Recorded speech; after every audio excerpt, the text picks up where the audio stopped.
পুতুল ব্লগে আপনাদের স্বাগত। আজ আমি ডিমের একটি রেসিপি করে দেখাবো। তার জন্য নিয়ে নিয়েছি 4টে ডিম। এই ডিমগুলোকে এবার আমি ফেটিয়ে নেব।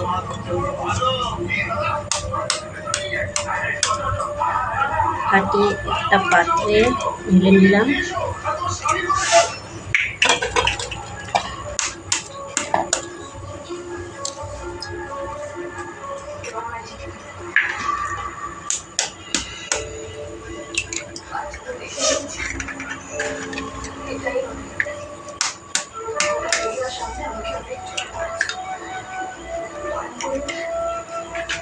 এগুলো ফাটিয়ে নিচ্ছি। এবার একটু নুন দিয়ে দেবো। নুন দিয়ে ডিমগুলো ভালো করে ফাটিয়ে নিচ্ছি।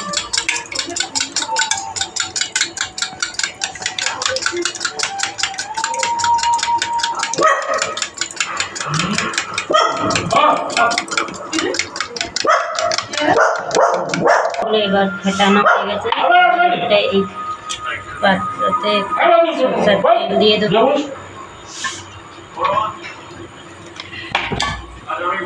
এটা ভালো করে লাগিয়ে নেব।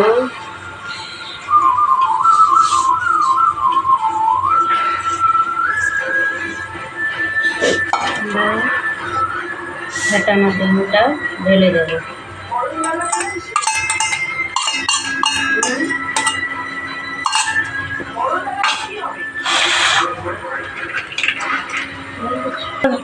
গ্যাসটা জ্বালিয়ে নেব। এই বড়ো পাত্রটা একটু জল নিয়ে নিচ্ছি, বেশি কেন একটু নিলেই হবে।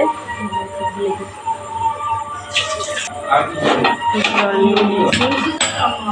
এবার এটা বসিয়ে দেব।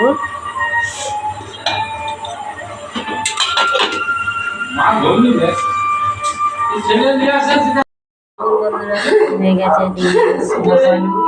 এবার এটাকে পিস পিস করে কেটে নেব ঢেলে।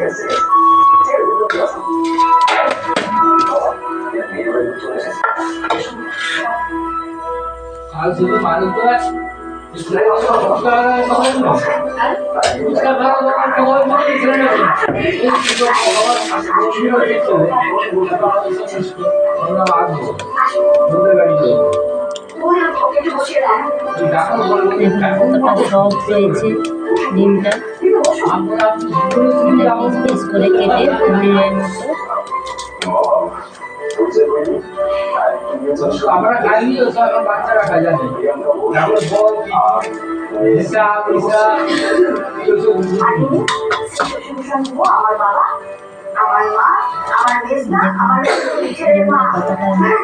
সফট হয়েছে। কতটা এবার এটাকে পনিরের মতো পিস পিস করে কেটে নেব ছোট ছোট করে। তারপর কারখানায় আগুন।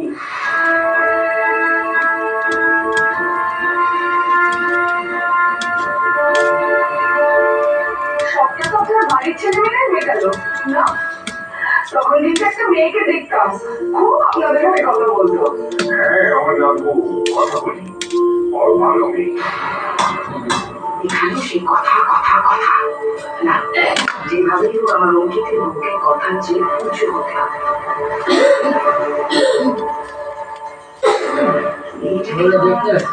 অঙ্কিতের যোগ্য হয়ে উঠতে হবে। আর যোগ্য হয়ে গেলেই চলবে না। ও যদি কথা বলে নাম লেখায় তাহলে আমার হাতে ফেলে দিয়ে যাবে। না না, তার আগেই রূপশ্রীকে সবটা বুঝিয়ে দিতে হবে আমাকে। জানি বাবা, লেখা বলছিল রূপশ্রী নাকি পড়াশোনায় খুব ভালো। হ্যাঁ, শুনলাম তো, তুমি বিএসসি করেছো। হ্যাঁ, তুমি কি মানে রিসার্চ নিয়ে থাকতে চাও? কাজকর্ম? হ্যাঁ হ্যাঁ,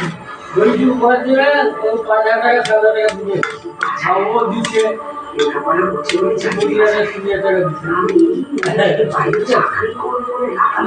বন্ধুরা বাড়িতে এইভাবে জমি কালিয়া করে খাবে, দেখবেন খুব সুন্দর লাগবে। তবে আমার পরে ইচ্ছা আছে, সেসব পরের কথা, তুমি যেটা ভালো বুঝবে সেটাই করবে। আচ্ছা, আপনাদের ছেলেকে দেখছি না, কোথায় গেছে বলেছিলে? এখনো আসেনি নাকি? না না, ও কি চলে আসছে এখানে? কাছে কাছে, একদম চিন্তা করবেন না। আসলে আমার ছেলে এগুলো সব একদম আমার কাটা হয়ে গেছে। আমার কথাটাই বলছে আর বেশ কিছু করে কেটে নিয়েছি। এবার এইগুলো তেলে ভেজে নেব। ওর বিয়ে নিয়ে একটা জ্বালিয়ে নিয়েছি, কি মশলা দিচ্ছি, আদা আদা বাটা, কাঁচা লঙ্কা চেরা, টমেটো কুচি, পেঁয়াজ কুচি। এবার আমি সর্ষের তেলেই করব। সর্ষের তেল দিয়ে দিলাম।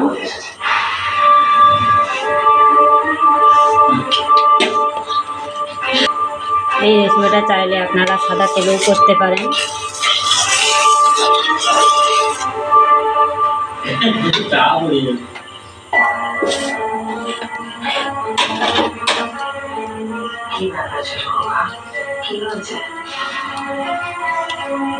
তেলটা গরম হতে দেব।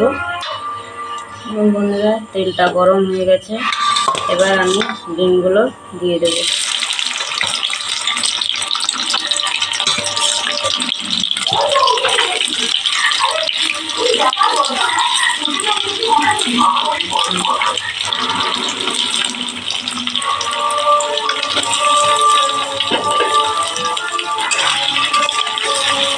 একটু হালকা করে এগুলো ভেজে নেব, বেশি কড়া করে ভাজবো না, তাহলে ডিমগুলো শক্ত হয়ে যেতে।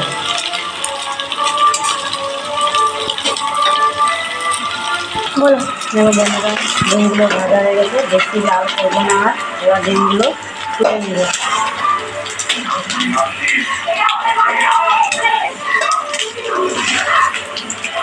বেশি লাল করে ভাজলে ডিমগুলো শক্ত হয়ে যাবে।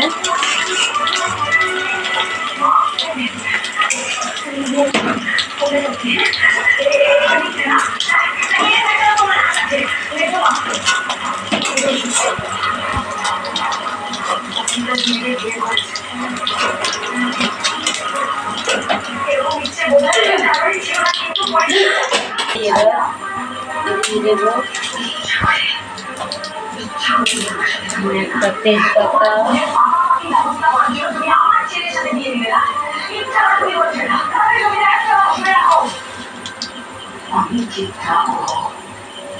দুটো শুকনো লঙ্কা,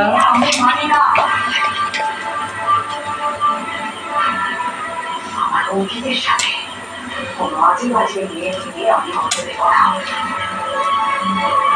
3টে এলাচ, আমি বাড়িতে কিছুদিন থাকতে দেবো না। শুনে নিতে হবে। 3টে লবঙ্গ,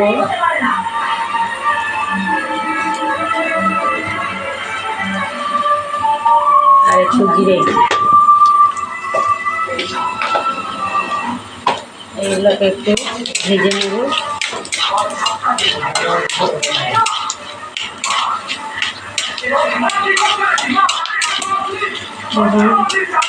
ভেজে নেব, একটু ভালো গন্ধ ছেড়ে আসলে তারপরে দিয়ে দেব পেঁয়াজ কুচি।